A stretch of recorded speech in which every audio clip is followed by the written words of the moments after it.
kasus negara Republik Indonesia. Ada namanya lomba korupsi. Itu klasmen tertinggi. Yang pertama Pertamina, 968 triliun. Jangan Bapak Ibu katakan itu biasa. Itu kerakusannya tingkat dewa.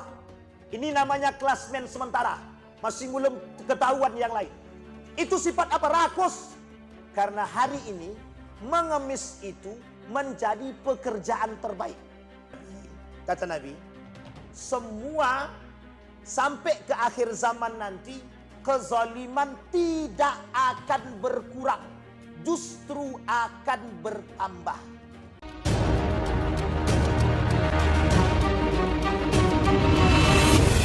Wa sahbihi ajma'in. Puji syukur kehadirat Allah dengan mengucapkan alhamdulillah rabbil alamin. Bersalawat kepada Nabi dengan mengucapkan Allahumma salli ala Muhammad wa ala ali Muhammad fil alamin innaka Hamidum Majid. Ya ayyuhalladzina amanu taqullaha wa qulu qawlan sadida yuslih lakum a'malakum wa yaghfir lakum dzunubakum wa may yuti'illaha wa rasulahu faqad faza fawzan 'azima. Bapak Ibu sekalian yang berbahagia, mudah-mudahan di malam hari ini Allah melimpahkan rahmat dan karunia-Nya kepada kita semua. Allah memberkahi hidup kita, rumah tangga kita, anak-anak saleh dan salehah. Insyaallah yang hadir malam hari ini husnul khatimah, istiqamah dalam ibadah dan ketaatan kepada Allah. Amin ya rabbal alamin. Baik Bapak Ibu sekalian yang berbahagia, dalam satu hadis baginda Nabi berkata, kata Nabi, qala Nabi sallallahu alaihi wasallam, sittatu asya'in tuhbitul a'mal. 6 perkara yang merusak amal ibadah umum. Syekh Habib Hasan Al-Qaf dalam kitab Taqriratus Sadidah menukilkan ada 12 poin yang bisa merusak amal ibadah puasa.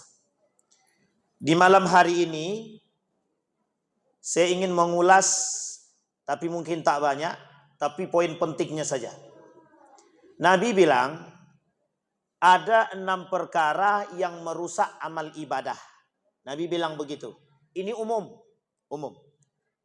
Tapi dalam kitab Taqriratus Sadidah kata Syekh Habib Hasan Al-Qaf ada 12 yang merusak amal ibadah puasa. Amal ibadah puasa. Ini khusus puasa. Nanti kita coba gabungkan. Baik. Kata Nabi yang pertama, 6 perkara yang merusak amal ibadah. Yang pertama, al-ishtighalu bi'uyubil khalqi. Orang yang sibuk mencari aibnya orang lain. Dalam hadis yang lain, Nabi bilang begini, beruntunglah orang yang disibukkan dari aibnya sendiri terhadap orang lain. Kata Nabi, tuba lil ghurabai. Siapa itu lil ghuraba? Kata Nabi, tuba liman syaghalahu aibuhu an ghairihi. Selamatlah, beruntunglah orang yang disibukkan mencari aib diri dia sendiri, sehingga tak sempat nak mencari aib orang lain. Poin pertama, orang yang sibuk mencari aib orang lain, maka orang ini amal ibadahnya tidak diterima oleh Allah di hari itu. Misal hari Selasa, hari ini hari apa? Hari Ahad. Dia cari aib orang. Ada model mencari aib orang sekarang. Model pertama tajasus, memata-matai. Model kedua paparazi. Model ketiga haters. Sampai di sini paham Bapak Ibu? Jangan suka mencari aib orang. Amal ibadah kita di hari itu habis. Kata Allah, kata Nabi, tuhbitul a'mal. Dihapus, dibakar oleh Allah. Poin pertama. Kata Nabi, apa yang harus kami lakukan untuk mengawali tersebut? Kata Nabi, man satara musliman satarallahu yaumal qiyamah. Atau dalam hadis yang lain, man satara musliman satarallahu fid dunya wal akhirah. Ada 2 hadis. Apa yang harus kita lakukan? Menghindari penyakit yang sibuk mencari aib orang. Yang harus kita lakukan menutup aibnya. Kecuali ada satu aib yang kita simpan dan aib itu kita tahu ada pada diri seseorang dan kita ingin mendamaikannya dan membuat diri dia baik, maka kita boleh menyampaikan aib tersebut kepada orang yang berhak. Siapa dia yang paling berhak? Qadi, alim, ulama. Itu saja. Yang lain tak boleh. Sampai di sini bisa dipahami Bapak Ibu? Jadi jangan sibuk-sibuk cari aib orang. Kenapa aib kita banyak? Allah belum buka aib kita. Kalau Allah buka, habis. Kalau Allah buka, habis. Itu yang pertama. Yang kedua, qaswatul qalbi. Hati yang rusak. Hati yang mati. Manusia yang punya hati yang mati, hati yang busuk, hati yang buruk, hati yang tertutup, hati yang rusak, tidak akan bisa menerima nasihat apapun. Satu. Yang kedua, orang yang punya karakter ini mesti selalu merasa paling benar. Yang ketiga, i'jabur rajul binafsihi, selalu ingin membangga-banggakan diri. Orang yang terjangkit 3 penyakit ini dalam hati dia, dia punya qaswatul qalbi. Iri hati masuk, dengki masuk. Jadi orang seperti ini, kata Nabi, tidak Allah terima amal ibadahnya di hari itu. Hari ini dia buat ibadah dari pagi sampai sore, kemudian dia iri, dia dengki, dia hasad kepada orang lain, dia selalu membanggakan diri, kemudian hatinya keras, merasa paling benar, selalu ingin didengar sum'ah.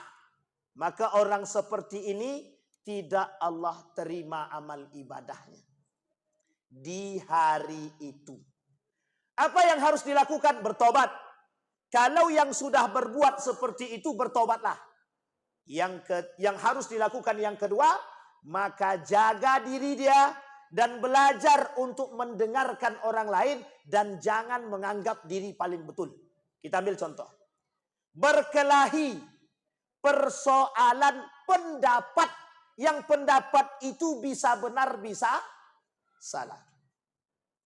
Pokoknya aku selaku ketua masjid, kau harus dengar apapun perkataan aku. Tinggalkan orang seperti ini. Iya kalau betul, kalau salah, menjerumuskan sekian banyak orang.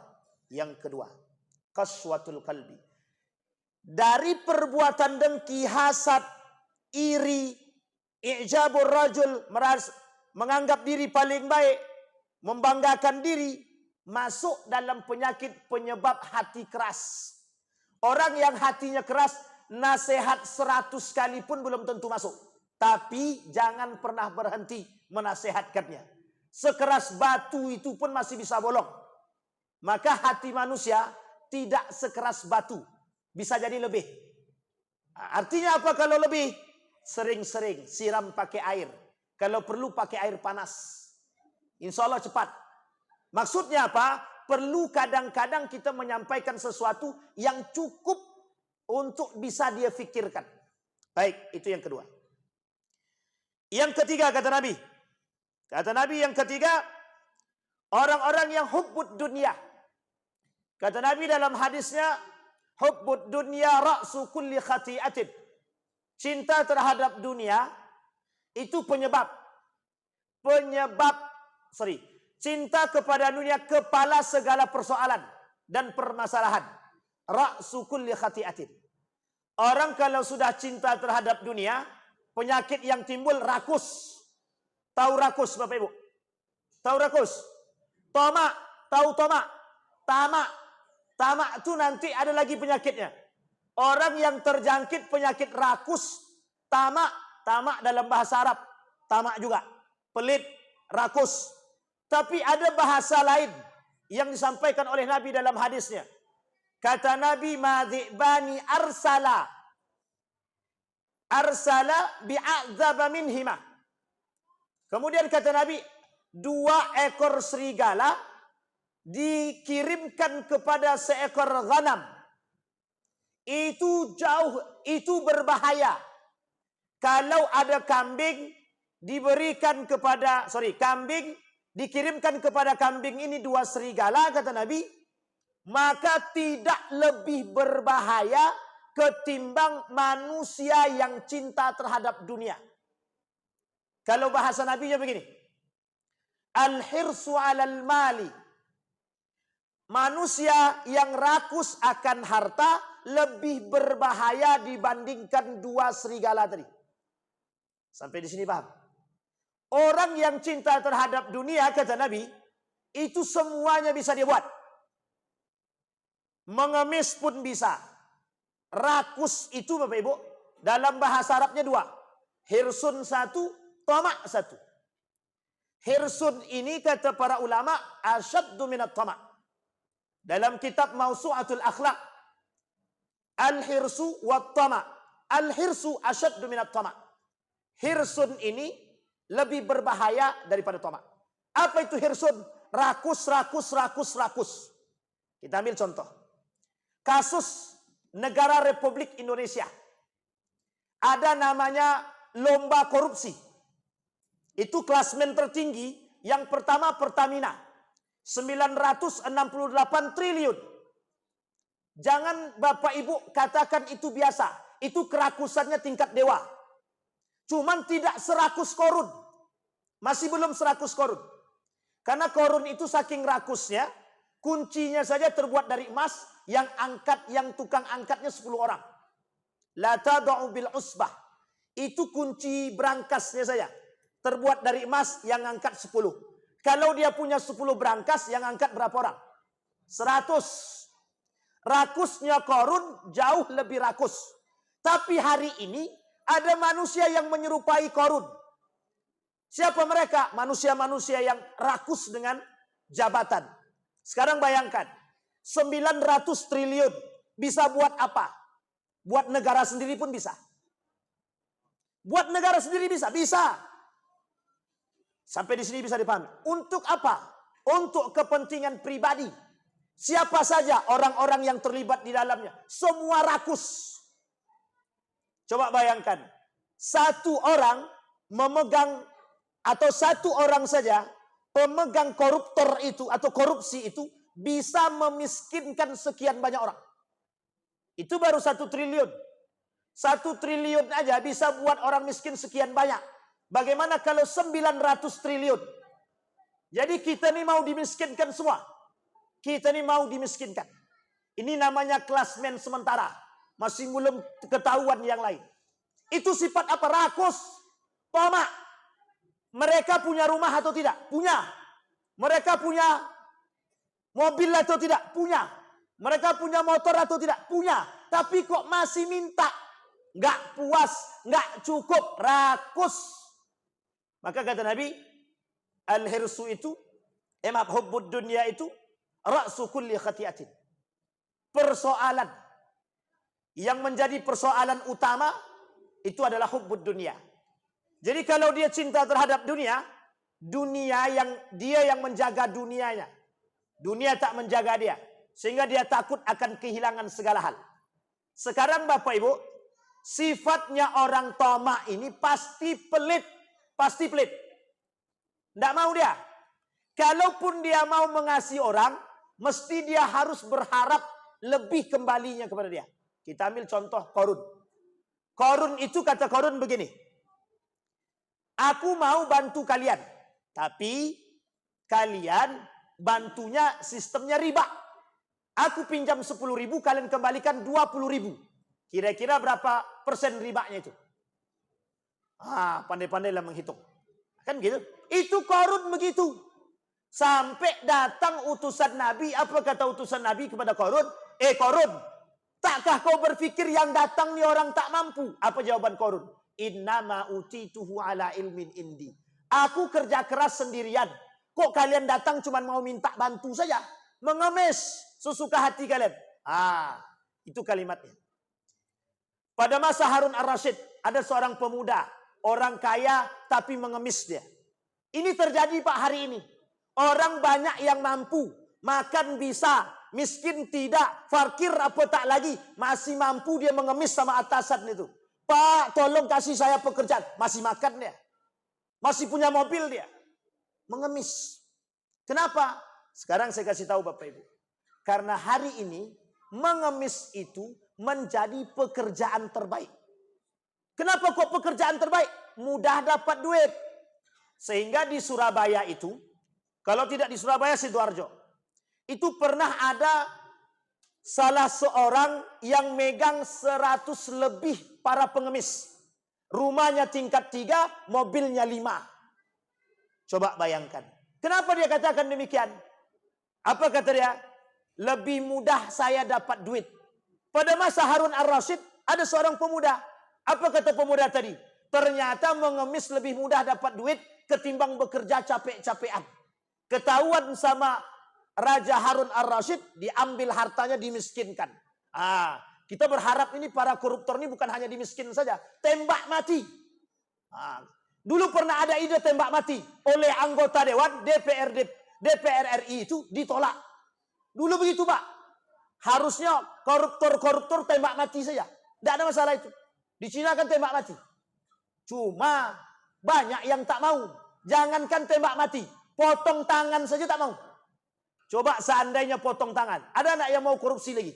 Mikir Pak, mikir. Harta banyak, tangan tak punya. Tak jadi dia. Mencuri sekali, potong tangan kanan. Mencuri lagi, potong kaki kiri. Mencuri lagi, potong tangan kiri. Mencuri lagi, potong kaki kanan. Sistem silang. Ini kalau Bapak Ibu berangkat ke Mekah, jangan lupa berhenti di Masjid Qisas. Setiap hari Jumat ada pemotongan. Darah mengalir sampai ke sungai. Itu begitu Pak. Makanya orang takut, mohon maaf. Takut orang kalau sistem syariat Islam ini diterapkan. Kenapa takut? Karena kalau diterapkan, itu proyek kami gagal. Tahu Bapak Ibu proyek gagal? Tidak bisa korupsi lagi. Itu yang harus Bapak Ibu pikirkan. Jadi sekarang ini malingnya barang-barang. Malingnya barang-barang. Kalau dulu maling sembunyi-sembunyi. Kalau sekarang malingnya terang-terangan. Tapi jangan dicontoh. Jangan dicontoh. Kita yang sehat-sehat saja. Yang sehat-sehat saja. Itu yang ketiga. Yang keempat, qillatul haya. Kata Nabi, kelak di akhir zaman akan kalian temukan manusia-manusia yang tidak punya rasa malu. Minum khamar di tempat umum, berzinah di tempat umum, maling di tempat umum. Sekarang maling tempat umum. Di depan Indomaret, motor berhenti, datang 2 orang laki-laki, diambilnya Pak. Itu terang-terangan di siang hari. Kalau dulu malingnya kapan? Malam hari. Sekarang karena malam hari sudah ada yang jaga Pak Ustaz, kami malingnya siang hari aja. Terang-terangan, berzinah terang-terangan. Laki-laki perempuan gandengan bukan suami istri terang-terangan. Coba penyakit yang muncul sekarang apa? Selingkuh. Apa isi sekarang daripada berita itu? Ditemukan suami dan istri mengamuk di hotel. Ternyata suami punya istri dia selingkuh, istri tadi suami dia selingkuh. La ilaha illallah. Itu pekerjaan. Tak punya rasa malu. Qillatul haya. Orang yang tidak punya rasa malu. Nah, Bapak Ibu sekalian yang berbahagia, itu yang keempat. Yang kelima, tulul amal. Banyak cita-cita tapi tak ada laku. Tak berbuat sesuatu, kata Nabi. Jadi itu cuma angan-angan. Membayangkan bisa jadi kaya, tapi dalam mimpi saja. Itu namanya membuang waktu. Syaitan itu syaitan. Kata Nabi begini, orang yang membayangkan cita-cita ke depan, tapi tidak melakukan sesuatu, maka sesungguhnya dia sedang membayangkan sesuatu dengan syaitan. Dengan syaitan. Itu perbuatan syaitan. Cara syaitan membuat orang lalai. Jadi dia membayangkan jadi orang kaya, tapi tak jadi-jadi. Ya kenapa? Dia berharap kaya tapi tak kerja. Begitu manusia hari ini. Pengen kaya instan. Sehingga ikut, mohon maaf, investasi bodong. Tahu Bapak Ibu investasi bodong? Ada namanya investasi kurma. Pohon kurma. Banyak Pak investasi. Sampai saya pun dimasukkan. Tengok di dalam tuh. Yang kena tipu 100 lebih. Awak cuma tinggal pantau saja. Banyak yang sakit. Apa kayak gini nih? Kok mencaci maki lah mereka dalam grup itu. Dalam hati saya tak ada guna mencaci maki dalam grup. Membuat hati kita rusak saja. Itu kenapa? Karena pengen kaya cepat. Kerja tak mau, pengen kaya cepat. Akhirnya yang terjadi apa? Ngemis. Sampai di sini bisa dipahami Bapak Ibu? Terakhir. Kata Nabi, zalimun la yantahi. Perbuatan zalim yang tiada akhir. Hari ini, saya mau sampaikan kepada Bapak Ibu satu pernyataan baginda Nabi. Kata Nabi, semua sampai ke akhir zaman nanti, kezaliman tidak akan berkurang. Justru akan bertambah. Apa yang harus kita lakukan? Menjaga diri dan keluarga. Yang terakhir Bapak Ibu, saya mengutip dari pernyataan Syekh Habib Hasan Al-Kaf. Dari 12 poin yang bisa merusak amal ibadah puasa, satu Pak, yang paling penting. Jangan pernah meninggalkan sholat. Puasa dengan zakat ibadah yang berbeda. Puasa, zakat, sedekah dengan sholat ibadah yang terikat. Saya ulangi sekali lagi. Puasa, zakat, sedekah, ibadah sendiri-sendiri. Bapak Ibu berzakat tapi tidak puasa, itu masih dihitung zakatnya. Bapak Ibu puasa tapi tak bayar zakat, masih Allah hitung puasanya. Tapi Bapak Ibu puasa, zakat, sedekah sekalipun, berbuat baik kepada manusia sekalipun, tidak sholat Bapak Ibu, kafir. Semua amal ibadah Bapak Ibu tidak diterima oleh Allah. 30 hari kita puasa, satu sholat kita tinggalkan, tidak ada satu pun yang Allah terima amal ibadahnya. Sampai di sini bisa dipahami Bapak Ibu. Ada penyakit di tengah umat manusia hari ini. Apa penyakitnya? Penyakit mendingan. Mendingan Pak Ustadz dia mau puasa meskipun tak sholat. Tidak mendingan. Tidak mendingan. Sampai di sini bisa dipahami Bapak Ibu. Jadi jangan pernah tinggalkan sholat.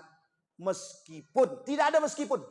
Bapak Ibu puasa, zakat, segala macam ibadah Bapak Ibu lakukan tapi tidak sholat, tidak ada gunanya puasanya. Ibadah yang lain itu tidak ada gunanya. Rubba sa'imin laisa lahu min siyamihi illal ju' wal atas. Tidak ada guna kita puasa. Ibadah puasa kita tak dapat kecuali capeknya saja. Nah ini Bapak Ibu disebutkan dalam kitab tersebut dua. Muhbitat dan mubtilat. Kalau mubtilat itu menghapus, membatalkan puasa fisik, makan minum. Tapi yang membatalkan pahala puasa namanya muhbitat. Nah salah satu di antara 12 yang muhbitat itu adalah meninggalkan salat. Saya kira itu saja Bapak Ibu. Mudah-mudahan ada manfaatnya bagi kita. Kuat-kuat dalam beribadah. Karena Ramadan kali ini cukup berbeda. Insya Allah kita semua husnul khatimah. Amin ya rabbal alamin. Fa'tabiru ya ulil absar la'allakum tuflihun. Assalamualaikum warahmatullahi wabarakatuh.